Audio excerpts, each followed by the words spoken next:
We're told that the Israel lobby doesn't exist. We're told we shouldn't even mention the words the Israel lobby. So much so that a local Labour candidate was removed from the constituency on the basis that she retweeted something referencing the Israel lobby on the very same day that a professional Israel lobbyist was parachuted in to a Labour seat over 200 miles away from where he lives. The Israel lobby exists, it's real, and it's coming to a parliament near you.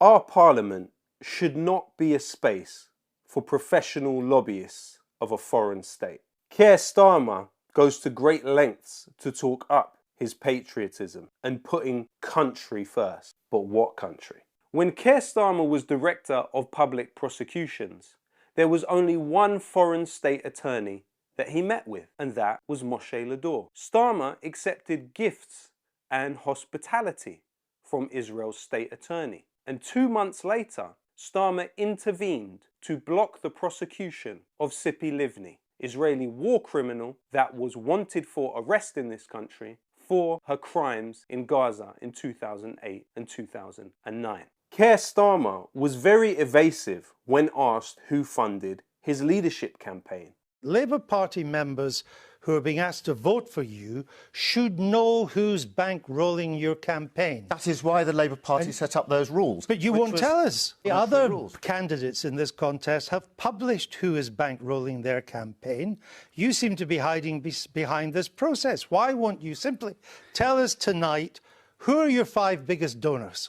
We can reveal that Keir Starmer's leadership campaign was actually bankrolled by arch-Israel lobbyist Trevor Chin. Chin is the president of one of Israel's national institutions, the UJIA, which funnels money into settlements and has even been found to bring students from this country on trips to stay in illegal settlements in the West Bank. Trevor Chin is also on the executive board of BICOM, Israel's largest lobby group in this country, which is the parent organization of Luke Akehurst's We Believe in Israel. BICOM today is currently headed by Richard Pater, who is a reserve in the Israeli military and formerly was employed by the Israeli Prime Minister's office. It is from there that Luke Akehurst has launched his own Israel lobby group. Luke Akehurst was a consultant for arms firm Finmeccanica, now known as Leonardo, which has billions of pounds worth of deals with the Israeli military. Luke Akehurst was mentioned by Israeli political officer at the embassy, Shai Massoud, in the Al Jazeera documentary, The Lobby. So Luke Akehurst is the director of We Believe in Israel. He's one of the best in the inside, in all the party. There's not a lot of people like him. This individual could very well be a minister of state very soon. We Believe in Israel, Akehurst's project, which as Shai Massoud mentions, shares an office with BICOM, has admitted to having a range of stakeholders which include the Israeli embassy. This organization that Akehurst runs sought to remove my music from Spotify. The campaign manager at We Believe in Israel at the time was Rachel Blaine. Today, Rachel Blaine is the director of public affairs at the Conservative Friends of Israel. When Conservative MP Alan Duncan stood to be selected as the foreign minister, the Conservative Friends of Israel militated against him. In fact, Duncan even went so far as saying the Conservative Friends of Israel think they control the Foreign Office, and they probably do. I was offered the job of foreign minister, implicitly to be in charge of the Middle East. And before it was even announced, the top apparatus of the Conservative Friends of Israel used their influence in number 10 in the Foreign Office to lobby to stop me getting it, quite simply because they don't approve of my views on Palestine. The way in which forces lobbied to stop me is evidence of the fact that this is a very, very improper relationship, and that Jewish support, which we welcome and encourage, should be decoupled from representation within UK politics of funding allied to the interests of another country. So Luke Akehurst employed somebody who went on to work for the Conservative Party's Israel lobby group at the same time as he was on the NEC of the Labour Party. Before working for We Believe in Israel and managing the campaign against me, Rachel Blaine was public affairs intern at the Board of Deputies.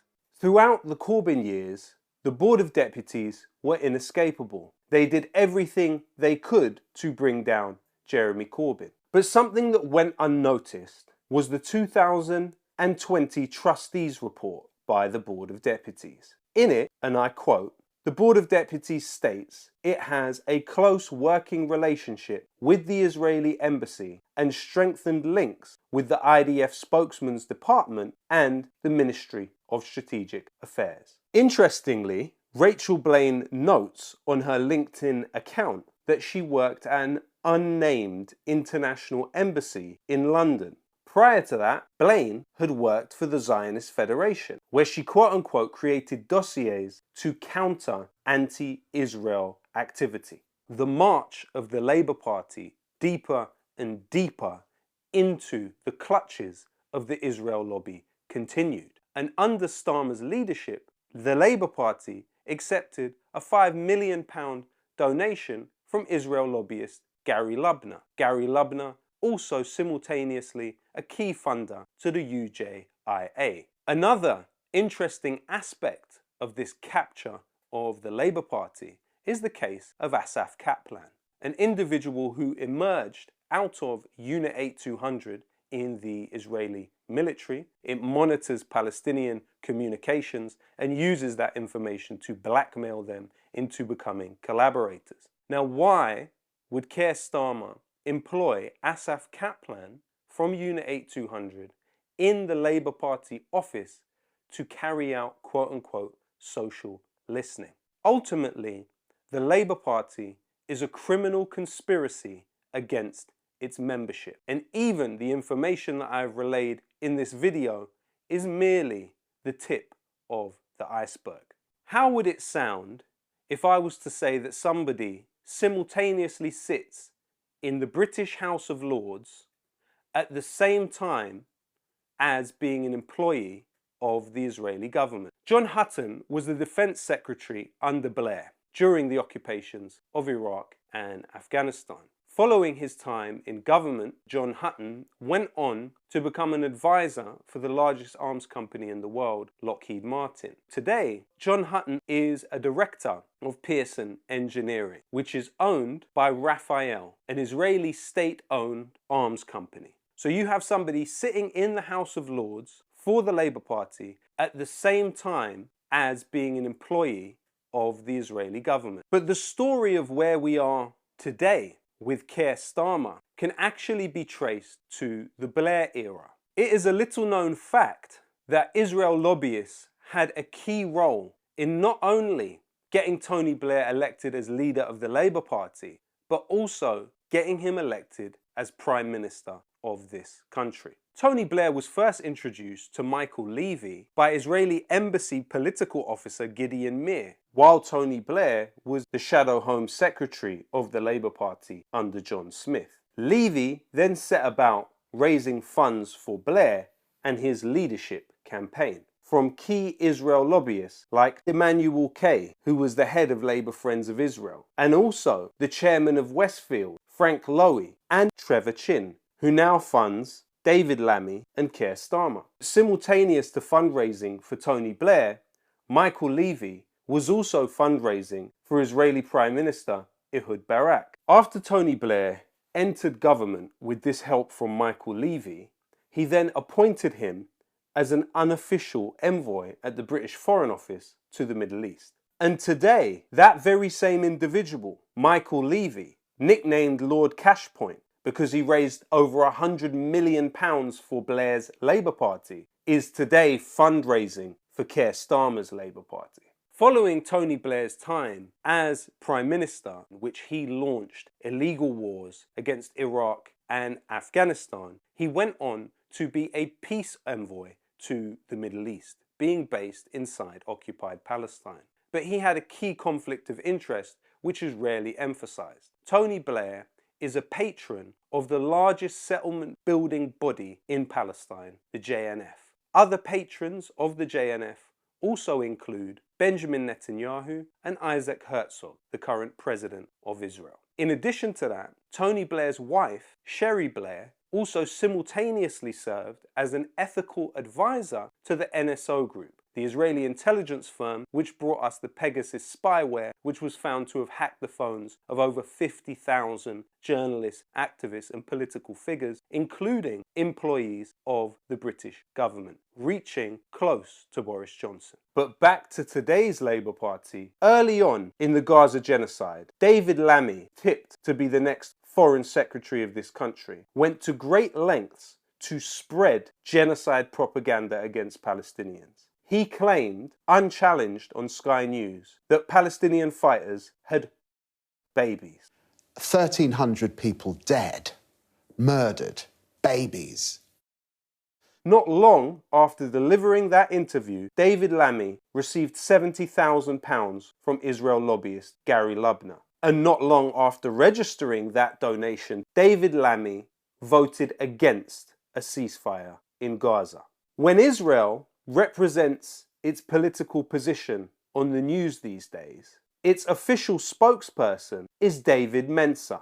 David Mensa was the head of the Labour Friends of Israel. But between being the head of the Labour Friends of Israel and being the official Israeli government spokesman, David Mensa managed communications for David Lammy in his failed 2016 run for London Mayor. Let's not forget that David Lammy has of course also been funded by key Israel lobbyist Trevor Chin. And what about the NHS, they say? Wes Streeting, Labour's shadow health minister, has not only been funded by Israel lobbyist Trevor Chin, he's also had his office costs paid for him by Jonathan Mendelssohn's Red Capital organisation, at the same time as Mendelssohn had a role at Europa Healthcare, a private healthcare organisation which was benefiting from the privatisation of the NHS. But who else is Mendelssohn? Mendelssohn was the leader of the Labour Friends of Israel. So here we have an equation where an organisation which is beholden to all types of interests is attempting to convince you that it can somehow fit in your interests to that plethora of interests it serves. What you have to remember about an individual like Keir Starmer is every single one of the progressive-ish sounding policies that he ever had, he has gone back on. You cannot trust a single word that comes out of his mouth. Keir Starmer will betray you. He'll get into positions by claiming that he is the antidote, but essentially he will deepen the very same problems that he claimed he could solve.